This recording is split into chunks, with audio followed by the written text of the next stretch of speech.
क्या आपने कभी महसूस किया है कि जीवन अनुचित है? वे अवसर जिनके आप हकदार थे, वे दूसरों को मिल रहे थे?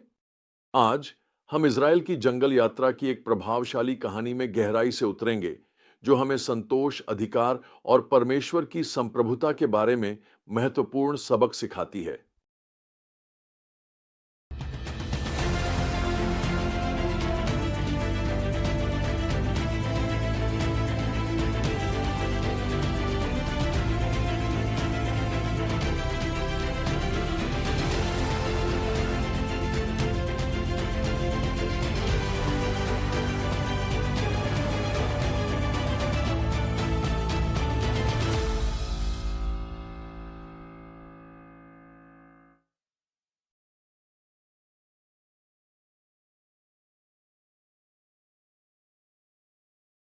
आज का हमारा मुख्य सत्य यह है, परमेश्वर हमारे भले के लिए हमारे अधिकार स्थापित करते हैं और उस अधिकार को चुनौती देना अक्सर असंतोष और अहंकार से उत्पन्न होता है, जिससे गंभीर परिणाम हो सकते हैं। हम गिनती 16 और 17 का अध्ययन करेंगे, जो कोरह के विद्रोह और हारून की छड़ी के चमत्कारी रूप से अंकुरित होने की घटना को दर्शाते हैं। ये घटनाएं इज़राइल की जंगल यात्रा के दौरान घटित हुईं, जो परमेश्वर के लोगों के लिए परीक्षा और शुद्धिकरण का समय था। कहानी की शुरुआत कोरह से होती है, जो एक लेवी था। उसने 250 इजरायली नेताओं को इकट्ठा किया और मूसा और हारून के अधिकार को चुनौती दी। उनकी शिकायत क्या थी? आप बहुत आगे निकल गए हैं। पूरा समुदाय पवित्र है, सभी पवित्र हैं और यहोवा उनके साथ है। तो फिर आप स्वयं को यहोवा की सभा से ऊपर क्यों रखते हैं? पहली नजर में यह तर्क संगत लग सकता है।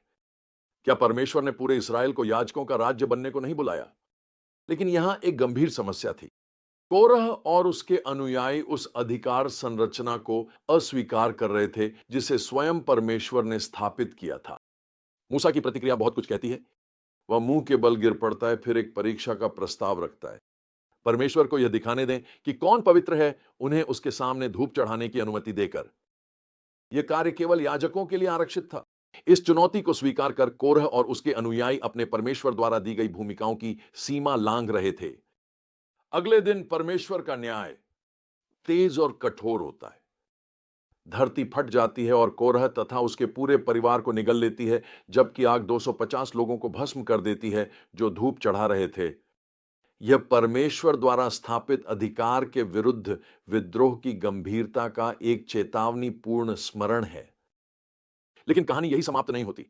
अविश्वसनीय, ठीक अगले दिन इजरायली मूसा और हारून के खिलाफ कुड़कुड़ाने लगते हैं और उन पर इन मौतों का दोष लगाते हैं।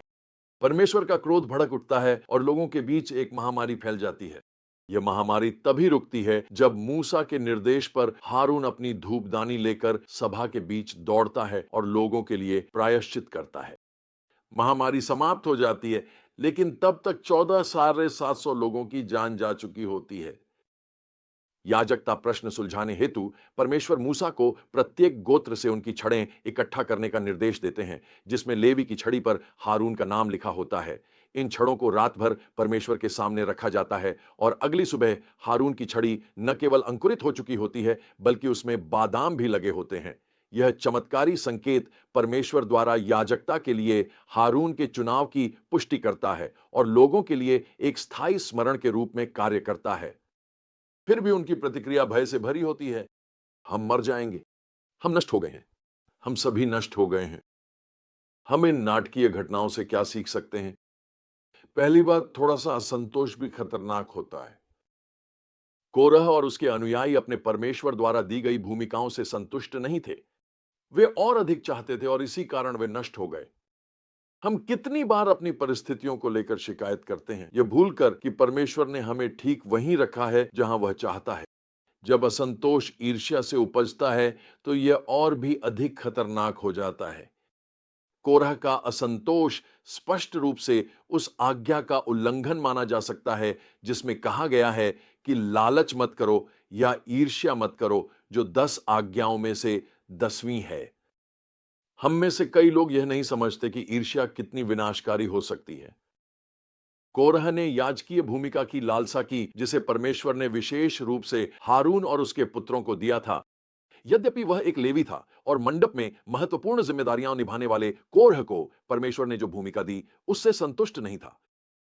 कोरह का यह दावा कि पूरी सभा पवित्र है, यह दर्शाता है कि वह अपनी स्थिति की तुलना मूसा और हारून से कर रहा था। याजक पद कोरह के लिए नहीं था, फिर भी उसने इसे पाने की इच्छा की। उसकी ईर्ष्या ने उसे विद्रोह की ओर धकेल दिया, जिससे उसने परमेश्वर के अधिकार को चुनौती दी और यह उसके और अन्य लोगों के विनाश का कारण हुआ। दूसरा, परमेश्वर द्वारा स्थापित अधिकार को चुनौती देना एक गंभीर विषय है। परमेश्वर अपने नियुक्त नेतृत्व को गंभीरता से लेता है और हमें भी ऐसा ही करना चाहिए। लेकिन इसका यह अर्थ नहीं है कि अगुओं से प्रश्न नहीं किया जा सकता, लेकिन इसका अर्थ है कि हमें मामलों को विनम्रता और सम्मान के साथ संभालना चाहिए। तीसरा, सच्चा नेतृत्व अक्सर मध्यस्थता करने में निहित होता है। हारून धूपदान लेकर जीवित और मृतकों के बीच खड़े होने की क्रिया मध्यस्थता की एक प्रभावशाली छवि प्रस्तुत करती है। क्या हम दूसरों के लिए खड़े होने को तैयार हैं, भले ही इसकी कीमत चुकानी पड़े? चौथा, परमेश्वर अपने चुने हुए लोगों की पुष्टि करता है। हारून की छड़ी का अंकुरित होना परमेश्वर के चयन का एक स्पष्ट और चमत्कारी संकेत था। भले ही आज हमें ऐसे नाटकीय संकेत न दिखें, परंतु हम भरोसा कर सकते हैं कि परमेश्वर जिन्हें बुलाता है उन्हें योग्य भी बनाता है। अपने जीवन में मैंने सीखा है कि संतोष एक चुनाव होता है। देखिए, कोरह और उसके लोग अधिक चाहते थे, लेकिन वे परमेश्वर की उपस्थिति और नेतृत्व को अधिक नहीं चाहते थे। वे अपने लिए ही अधिक शक्ति और अधिकार चाहते थे। मुझे यह सीखना पड़ा कि सच्ची उपासना एक विनम्र हृदय में होती है, न कि शक्ति, प्रतिष्ठा, प्रसिद्धि खोजने वाले हृदय में। सच्ची शांति तब मिलती है जब मैं यह स्वीकार करता हूं कि परमेश्वर ने मुझे जहां रखा है, वहीं मैं निष्ठा से सेवा करूं।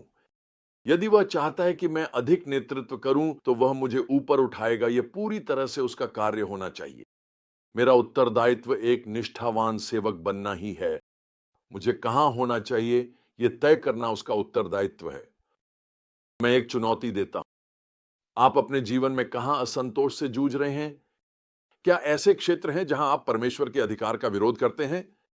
याद रखें, आपके जीवन के लिए परमेश्वर की योजना अच्छी है, भले ही वह आपकी अपेक्षाओं से मेल न खाती हो। जिस परमेश्वर ने इज़राइल को जंगल में से मार्गदर्शन दिया, जिसने हारून को महायाजक के रूप में स्थापित किया, वही परमेश्वर आज आपके जीवन में भी कार्य कर रहा है। वह आपको उसकी योजना पर भरोसा करने और निष्ठा से सेवा करने के लिए आमंत्रित कर रहा है। जहां उसने आपको रखा है, वहां सेवा करें और स्थापित अधिकारियों का सम्मान करें। तो अंत में मैं आपको आत्मचिंतन करने के लिए प्रेरित करता हूं। आप अपनी वर्तमान परिस्थितियों में संतोष का मन कैसे विकसित कर सकते हैं? क्या कोई ऐसे क्षेत्र हैं जहां आपको अपने जीवन में परमेश्वर के स्थापित अधिकार के प्रति समर्पित होने की आवश्यकता है? यदि आप पूरी तरह से परमेश्वर की योजना को स्वीकार कर लें, भले ही वह आपकी कल्पना से अलग हो, तो क्या बदलेगा? परमेश्वर पर भरोसा करें और संतोष और समर्पण के साथ उसकी सिद्ध योजना में आगे बढ़ें।